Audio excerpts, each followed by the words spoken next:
Hi, my name is Dirk Bezemer at University of Groningen in the Netherlands. I will explore with you what money is and how money, credit and debt and the financial sector are important to our economy. We are now in a credit crisis or a debt crisis, so it seems a lot of money disappeared recently and we are in trouble. Where has this money gone? Where did it come from in the first place? What is money? Now, Woody Allen supposedly joked that economics is about money and why it is good. So let's ask some economics students here at my university. Well, money is just a tool to improve or, let's say, make life easier. It substitutes barter trade. Ja, geld is gewoon een smeermiddel voor de ruilhandel. It represents a kind of value. We are paying for some services or some products or some goods. The coins, the paper money, but also my bank card. Te weinig geld. Ja, ik denk met de crisis dat er natuurlijk altijd wel te weinig geld is. You may think that money was invented to make exchange easier. You could imagine that at some point in prehistory, a hunter just shot a deer and a farmer has some carrots and they want to exchange, but the meat is worth much more than the carrots, so they need to invent something to pay each other the difference. In this story, that something would be money, be it in the form of shells or lumps of gold or silver or whatever.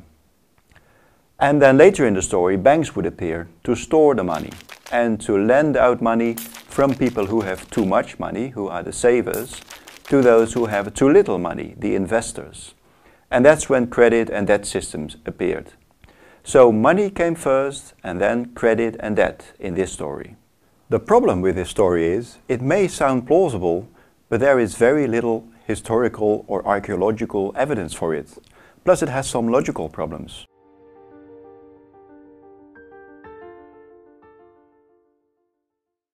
There is a lot of evidence and arguments to believe that debt came first and money later, when people started to use their debt tokens, their debt symbols, as money. Now, why would this be the case?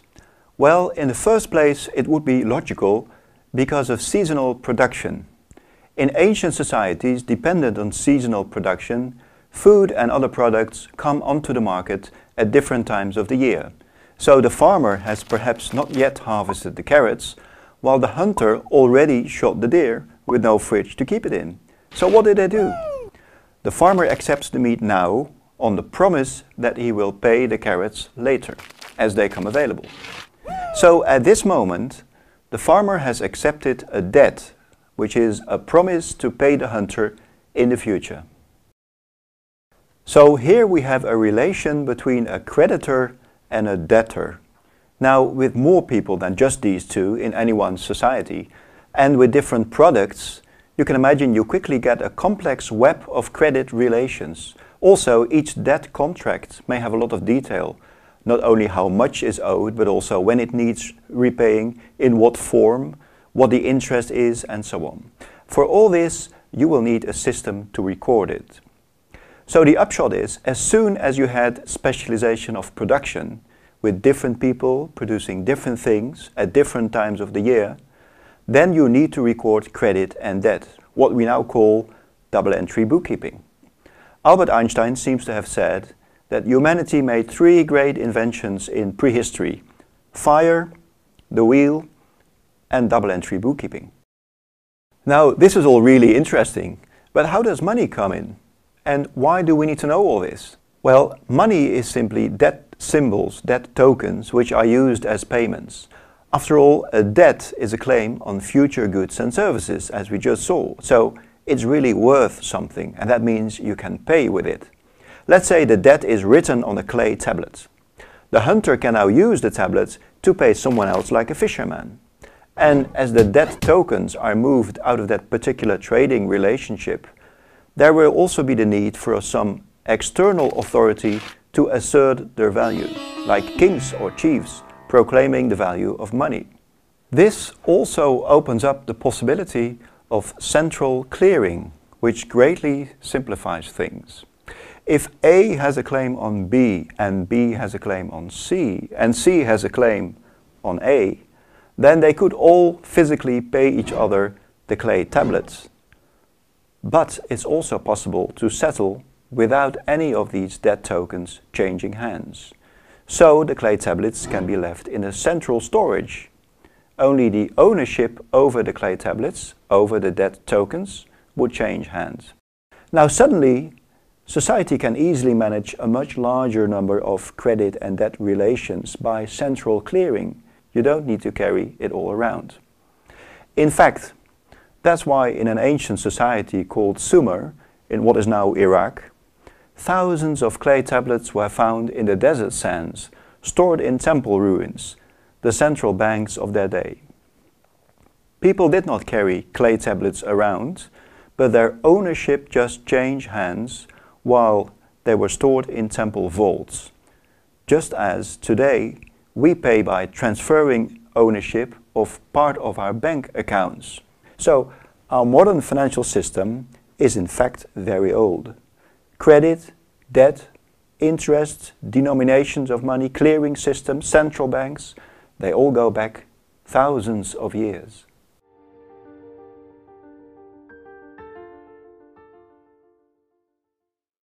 Now, here is why all this matters to us today. Just as in ancient times, money still is debt. And just as in ancient times, this is why money, which for us is bank credits, money is so important for exchange and economic growth. Just look at a modern British £5 note.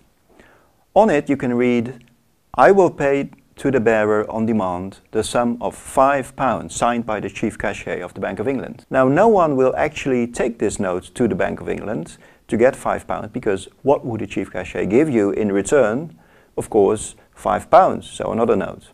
But these words on the pound note clearly show the origin of our modern money. Money is a form of debt, an obligation to pay on demand. There is another way to see that money is debt also today.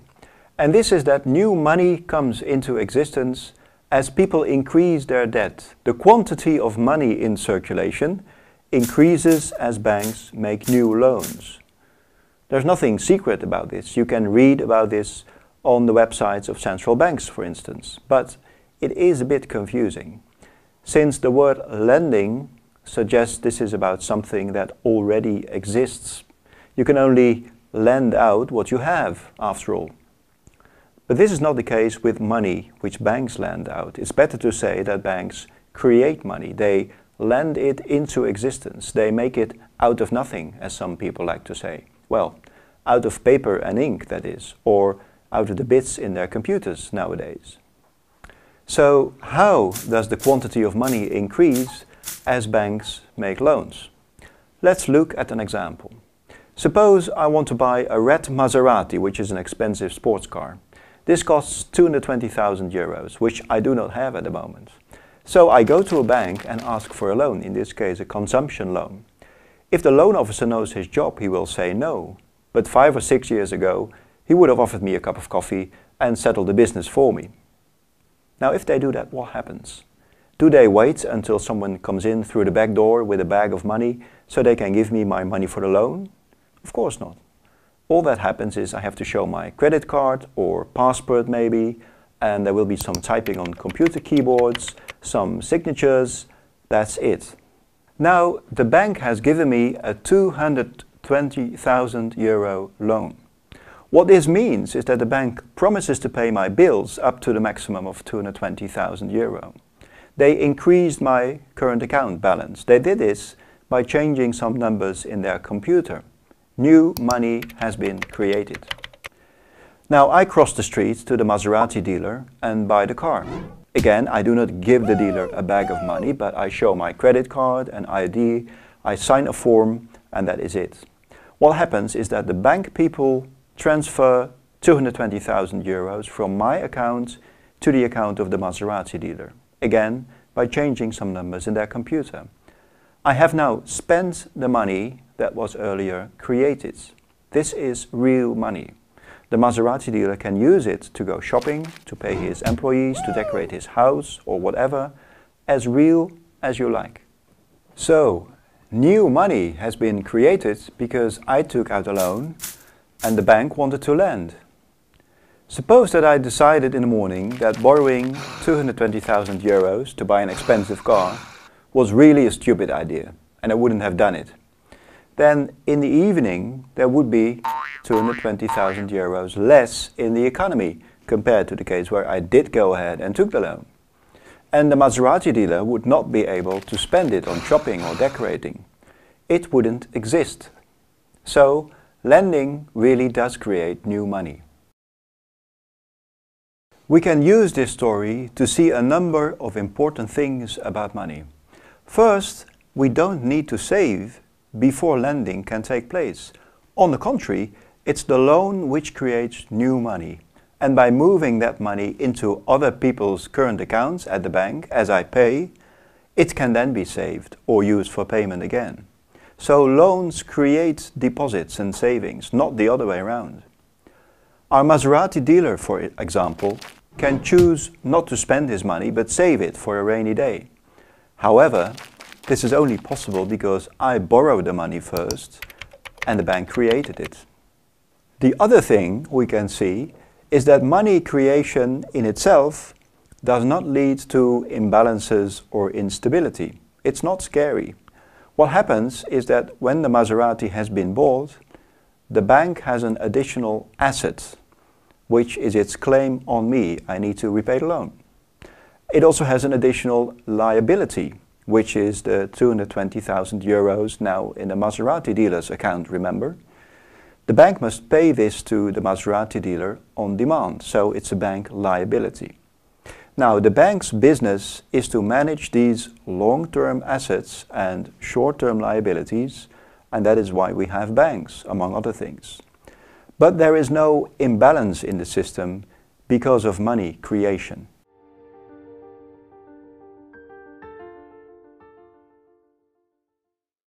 What we learned here about money is that banks, like ancient producers and traders and kings, make debt out of nothing. Because we use bank debt as money, you can say banks create money out of nothing. Many people think this is scary or worrisome, or that it is new, something that bad governments have allowed after the fall of the gold standards, and that only gold is real money. But in fact, money has always been debt for 5,000 years and probably much longer.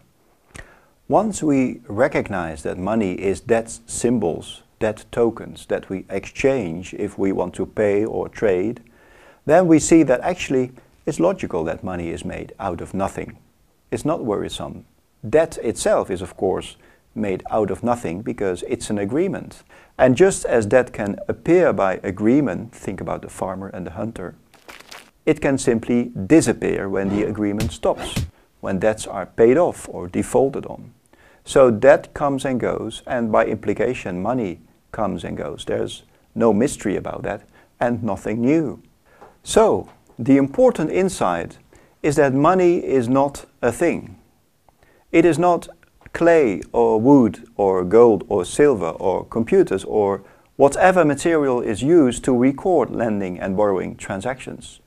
Nothing else is needed for the creation of money than mutual trust, a system of accounting, and some symbol of the loan transaction and the credit relation. And just like relations are very valuable and important, even though they appear out of nothing, so money is important, even though it can be created out of nothing, just by computer keystrokes. In fact, credit and debt is what makes production possible and exchange and economic growth. Imagine the hunter and the farmer in my story would have thought that debt is bad. They would have refused to take on any debt or to use debt symbols for payment because they believed you shouldn't make money out of nothing. No exchange would have been possible. No specialization of labor would have been possible. No innovation, no development or economic growth. We would still be in prehistory.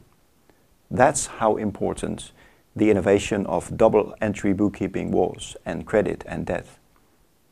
But if debt is so helpful for economic growth, how is it possible we have a debt crisis? This is what we will explore in the next episode.